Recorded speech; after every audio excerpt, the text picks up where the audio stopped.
Bismillah ar-Rahman ar-Rahim. Assalamu alaikum wa rahmatullahi wa barakatuh. My name is Ali Dia, the Executive Director of Ta'leef.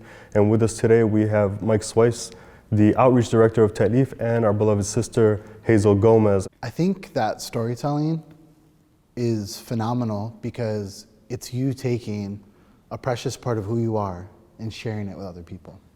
And stories are contagious. We see how many cultures around the world have been preserved through people telling stories.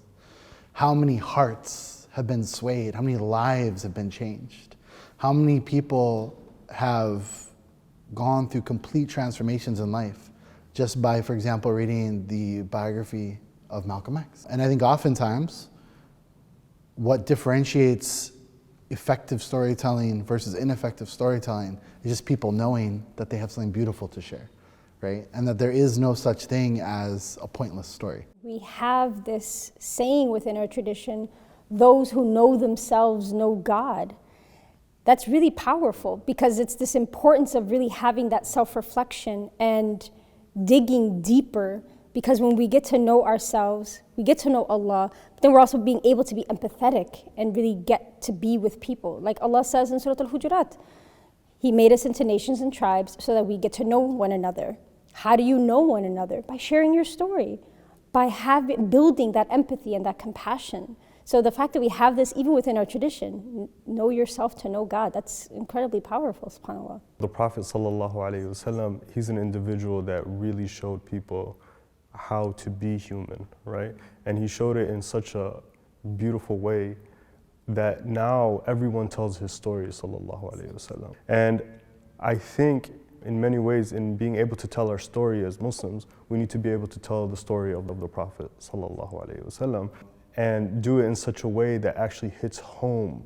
What I found really amazing about the companions, right, is that they were able to, whenever they went anywhere, they were able to tell the story of the Prophet Muhammad sallallahu alaihi wasallam and the story of themselves in a way that's relatable to the people that they were around. What do we say about people who are actually using social media applications and actually shining light on really terrible things in very beautiful ways?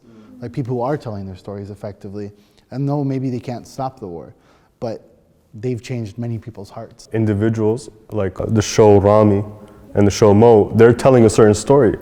And they're seeing it in the public sphere through Netflix with the good, with the bad, with the ugly, whatever opinions they might have on the show, right? But I really believe that's just like, we haven't even, it's not even the tip of the iceberg of telling our story yet. I'm happy it's happening, but I don't think it's like a new thing in a sense of finally we're telling our story. I feel like it's a resurgence. It's not only is it a resurgence, but there are Muslims though that hate those stories because there's this, I need to be a robot and act a particular way as a Muslim. Here is the prototype, right? And so they see it as something that's anti-dawah, which makes us feel like people can't even know who a real Muslim is.